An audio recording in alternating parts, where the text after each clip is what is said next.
Hey, it's Bricktsar. In this video, we're going to do a small haul. We're going to build this little poly bag. And we're going to mention something that Alan Tran mentioned on his BrickFan blog. A question from the LEGO group. Are they out of touch with the AFOL community in general? I'm paraphrasing the question, but LEGO has done a lot of great things for adult collectors, I think, in the last 20 years, more so than they did the previous 40 years before that.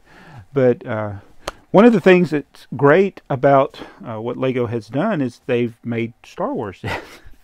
And people love the Star Wars set. So we picked this up at Target, the 20 years of Star Wars Podracer set 30461. Picked this up on clearance, the First Order Specialist Battle Pack, and everybody's favorite set, set 75201, the First Order AT-AT that got blown up at the top of it, or whatever.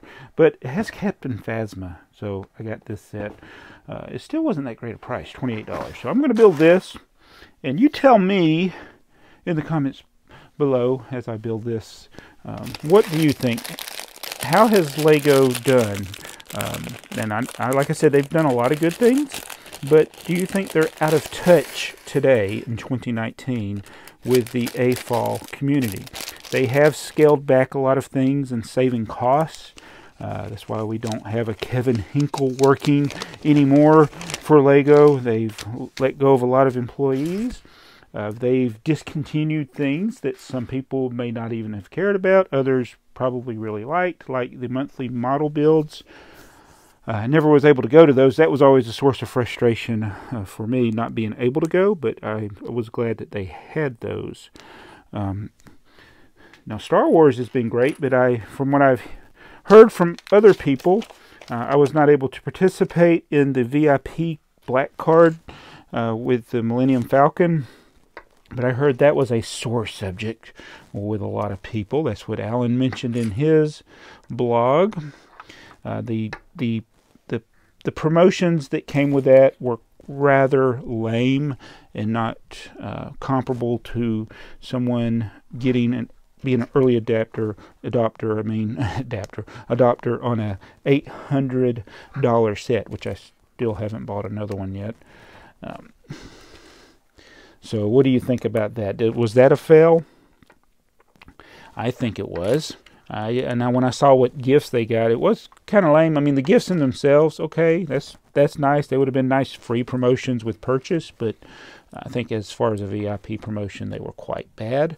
I think even worse than that, though, were the Walmart 60th anniversary promotions.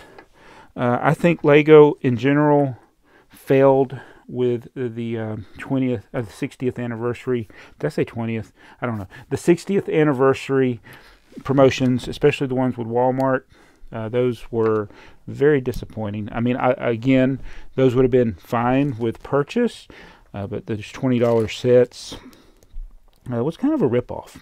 And there was no nostalgia with it. They had a box that was a decent price, the $25 or $30 box with the vintage throwback art. That's all that was. They didn't. There was just so many things with that. And then other things like the Brickheads promotion with Target and Walmart with the Lego Movie 2 sets. That, in my opinion, was a fail. A good idea as far as the Brickheads, but the delivery was bad. Now, those, again, are things that don't necessarily appeal only to adults. Children would like that, but again, children probably couldn't afford them because it was so stinking expensive. But my personal things that I am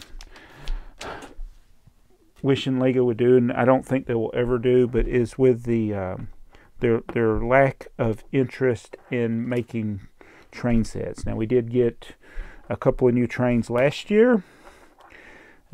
They revamped the track pack, but they haven't been listening to us about trains for the last 15 years since they discontinued My Own Train, which I guess was a failed theme, and that's probably why they haven't gone back to it. But the My Own Train stuff in retrospect, it's quite popular. People are always looking to get those sets. The individual sets, like you can buy a hopper car, a tank car, a log car, a caboose, and other things like that. That was a good idea, I thought Lego had back in the day, in the early 2000s. I just did this wrong. But they just went away from that when they discontinued the 9-volt track and went to the remote control track, which ended up being the power functions tracks that we have today. Now, Star Wars as a theme, as I'm building this Podracer set, I think is a good theme. They've had a lot of good sets. Some of my favorite sets are Star Wars sets. We have a lot of them on display on our shelves.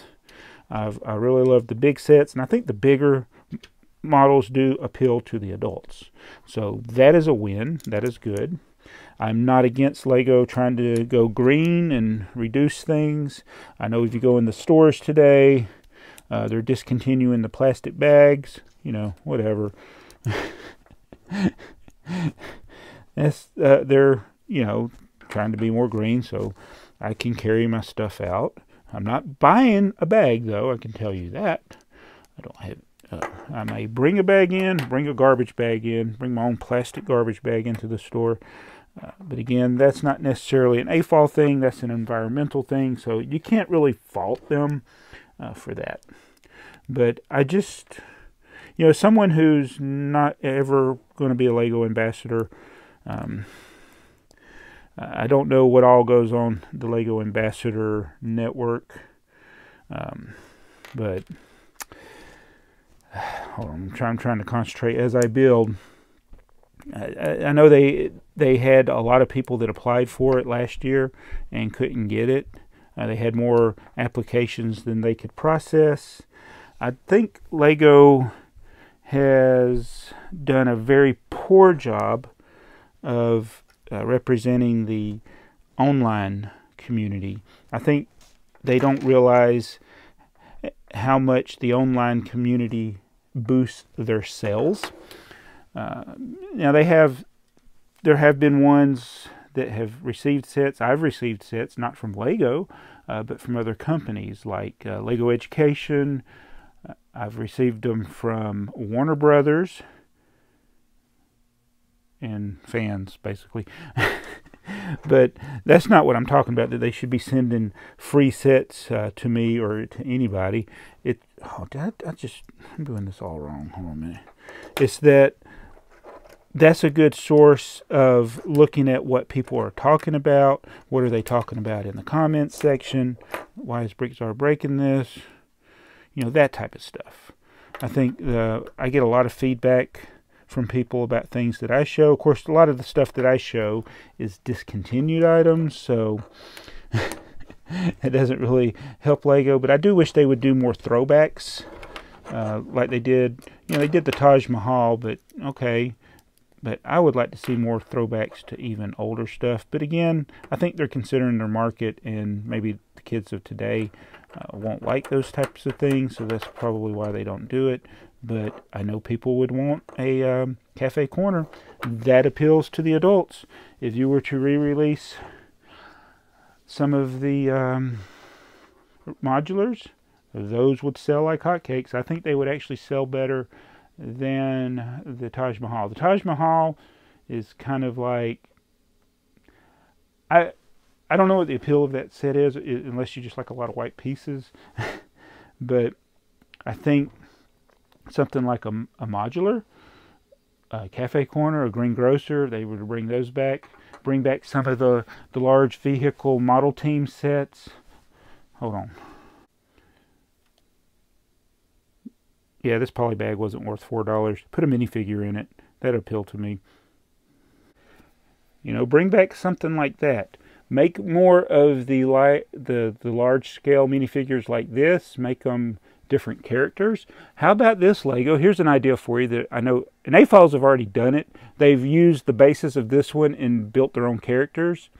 They've made superheroes. They've made their own sig figs out of them. You can do all kinds of things. But make a kit where you can build your own character. Come up with some heads for different expressions like that. That would be a $400, you could probably make a $400 kit, and that wasn't a $400 set, but you could probably make a minifigure kit and sell it for $400, and it would probably sell. Do more things like this Darth Maul bust. This is, I think, far superior to the Darth Vader one that's coming out, but I am glad that they're making the Darth Vader one that's affordable. So this whole top row, this is basically AFOL stuff. Well, yeah, I don't know about that. So the Lego house stuff, good idea. I like the old factory sets. There's the dragon. That was a store display, so it's not a set. Get the license with Godzilla and make some Godzilla sets. These are Quad blocks.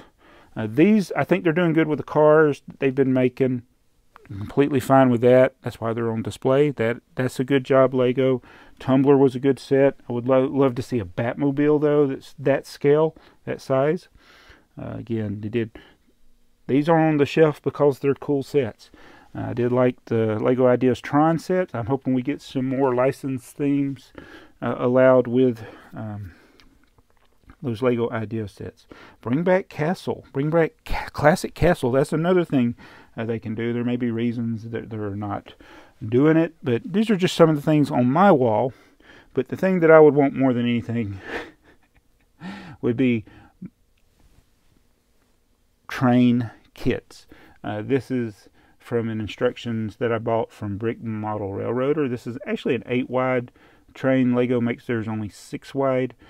So I'm not expecting Lego to make 8 wide trains or even 7 wide. I'm pretty sure they'll stick with the 6 wide, but make individual kits. That would be cool. But anyway, oh, and speaking of other things that people might complain, some of the exclusives I mentioned earlier, like the brick heads where they're regionally based, people didn't like that.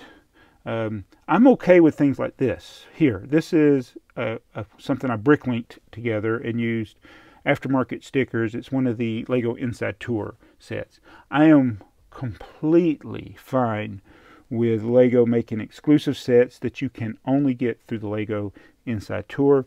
Keep doing that. And also keep it where it's hard to actually build these things. Even though I try to do it every year, especially when it's one I like, I do like the challenge in doing it, but I think that keeps the specialness for those events. So though I would have loved to have gone to the Inside Tour when they had this truck, I am completely fine with that only being available to the people that paid the wheelbarrow full of money that is required to go to that, and hopefully one day I will be going to that. But other exclusives, just make them fair, where people in different regions can get them. Some of the exclusive minifigures, like this, was this torso and legs was from a minifigure that's in this book here, which I've never opened. This is the hardbound edition. There are only 3,333 copies of this made. Likely there's more than 3,333 of that minifigure in there, because usually they print more than they actually put in the sets. They get in the hands of other people, I suppose. So I got 2 of the minifigures. So I either got 2 of 3,333 or 2 of more than that. And then, of course, the bricks here would be limited to the exact same number. But this was something that you could get. At that time when this came out in 2008, I guess there wasn't a demand. I was able to get one a little bit later.